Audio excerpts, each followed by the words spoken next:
Halo semuanya, selamat berjumpa kembali dalam tutorial metode elemen hingga. Dalam kesempatan kali ini saya akan menjelaskan cara mendapatkan tegangan dan regangan dari suatu permasalahan plane stress yang dimodelkan dengan elemen segitiga. Nah, kita lihat suatu struktur yang terlihat di sini dengan ukuran lebar 1 meter, tinggi 1 meter, dan beban yang bekerja dengan arah ke bawah pada titik 3 sebesar 10 kN, sedangkan titik-titik nodal yang membatasi struktur ini adalah titik nodal 1, 2, 3, dan 4. Nah, untuk menyederhanakan, sebagai contoh di sini, struktur hanya kita bagi menjadi dua elemen, yaitu elemen 1 dan elemen 2. Sedangkan sifat-sifat bahan seperti modulus elastik E, angka Poisson nu, dan tebal T diketahui. Sehingga akhirnya kita dapat memperoleh matriks kekakuan struktur seperti yang terlihat di sini. Tentu sebelum mendapatkan matriks kekakuan struktur ini, kita harus melakukan langkah-langkah pendahuluan seperti misalnya kita harus menetapkan derajat kebebasan dari struktur ini. Tampak di sini bahwa derajat kebebasan struktur sama dengan 4, sehingga ukuran matriks kekakuan adalah 4 kali 4. Demikian juga kita harus membentuk matriks kekakuan tiap elemen. Jadi untuk elemen segitiga IJK, matriks kekakuan dapat ditentukan dengan persamaan B transpos kali D kali B kali T kali A dengan matriks B seperti yang terlihat di sini, di mana di sini diperlukan data koordinat dari titik-titik I, J, K serta luas dari elemen ini. Sedangkan matriks D untuk permasalahan plane stress dapat ditentukan dengan persamaan ini. Nah, dengan demikian maka kita sekarang bisa membentuk matriks kekakuan setiap elemen seperti yang terlihat di sini.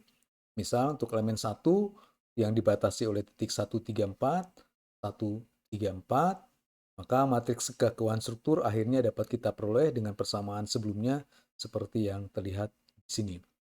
Sedangkan vektor tujuan dari elemen ini kita lihat di titik 1 tidak ada perpindahan, sehingga dua komponen yang pertama dari vektor tujuan adalah 0, 0 karena tidak ada perpindahan dalam arah horizontal dan vertikal. Sedangkan pada titik 3 ada U3 dan U4 sehingga di sini 34, dan pada titik 4 tidak ada perpindahan sehingga ini 0, 0. Nah, vektor tujuan ini nanti kita gunakan untuk merakit matriks kekakuan elemen 1 ke dalam matriks kekakuan struktur. Selain itu, vektor tujuan ini juga nanti digunakan untuk mengekstrak perpindahan struktur yang kita peroleh menjadi perpindahan elemen. Dengan cara yang sama, kita juga bisa melakukan untuk elemen 2. Untuk elemen 2 yang dibatasi oleh titik 1, 2, 3, 1, 2, 3, misal matriks kekakuan juga dapat kita peroleh dengan persamaan yang tadi sudah kita bahas seperti di sini. Kemudian vektor tujuan untuk elemen 2 kita lihat di titik 1 tidak ada perpindahan sehingga ini 0, 0. Titik 2 ada U1, U2, jadi ini 1, 2, dan pada titik 3 U3, U4 sehingga ini 3, 4. Sama seperti tadi, nanti vektor tujuan ini kita gunakan untuk merakit matriks kekakuan elemen 2 ke dalam matriks kekakuan struktur. Selain itu, nanti vektor tujuan ini juga digunakan untuk mengekstrak perpindahan struktur menjadi perpindahan elemen 2.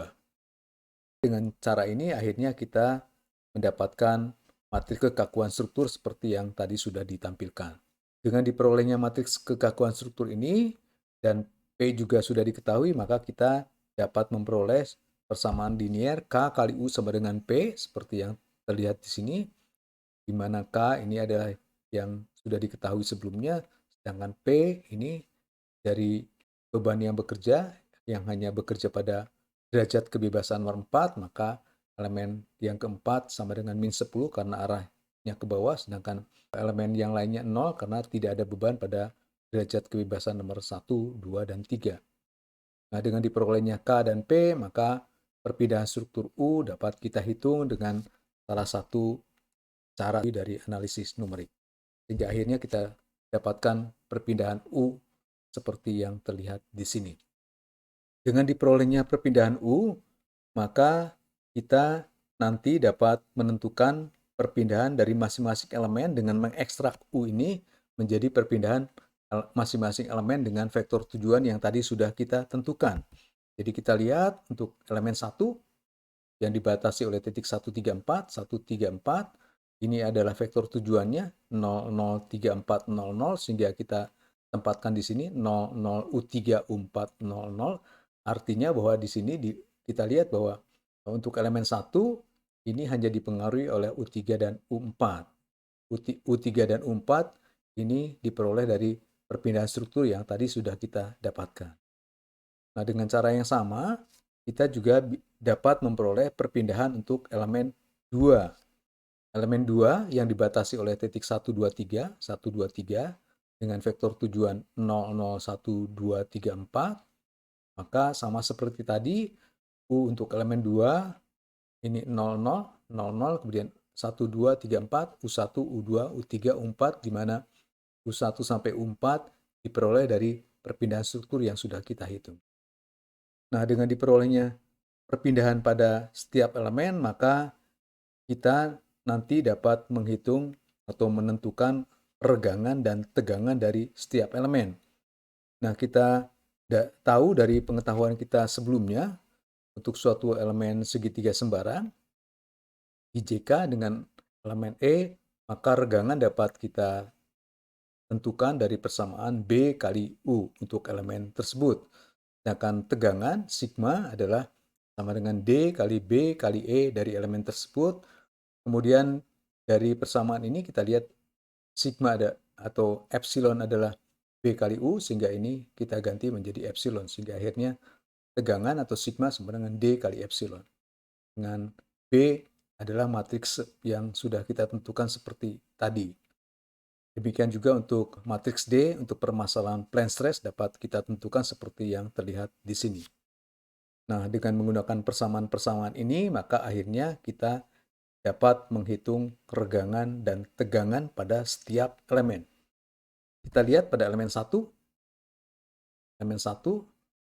epsilon 1 sama dengan B1 kali U1, B1 misal sudah kita peroleh, sedangkan U1 tadi dari langkah sebelumnya ini adalah perpindahan dari elemen 1, sehingga apabila ini dikalikan, kita mendapatkan regangan untuk elemen 1, di mana regangan ini terdiri dari epsilon X atau regangan normal dalam arah X, epsilon Y, regangan normal dalam arah Y, dan gamma XY atau regangan geser. Nah, dengan diperolehnya regangan untuk elemen 1, maka tegangan dapat dihitung dengan D kali B kali U, dengan B kali U tadi adalah sama dengan epsilon, sehingga ini akhirnya menjadi D kali epsilon, dan epsilon baru saja kita peroleh.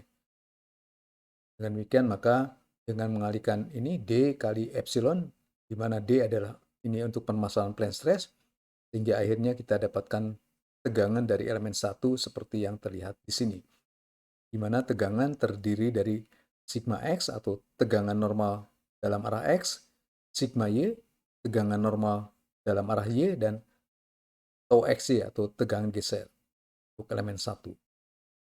Nah, dengan cara yang sama, maka kita dapat memperoleh regangan dan tegangan untuk elemen 2. Kita lihat di sini epsilon 2 sama dengan B2 kali U2. B2 misal sudah kita peroleh dari persamaan sebelumnya, sedangkan U2 juga sudah diketahui dari langkah sebelumnya, sehingga apabila ini dikalikan, akhirnya kita memperoleh regangan untuk elemen 2 yang terdiri dari epsilon X, epsilon Y, dan gamma XY. Nah, dengan diperolehnya regangan sama seperti tadi, maka tegangan untuk elemen 2 dapat dihitung dengan D2 kali epsilon 2 dengan epsilon 2 yang baru saja kita peroleh di sini. Dan D ini adalah untuk permasalahan plane stress. Sehingga akhirnya apabila ini dikalikan, kita dapatkan tegangan untuk elemen 2, di mana tegangan ini terdiri dari sigma X, tegangan normal dalam arah X, sigma Y, tegangan normal dalam arah Y, dan tau XY atau tegangan geser. Ini adalah tegangan untuk elemen 2. Nah, saya kira itu yang dapat kita bahas untuk kali ini. Semoga tutorial ini ada manfaatnya bagi kita semua. Terima kasih, sampai bertemu kembali pada tutorial selanjutnya.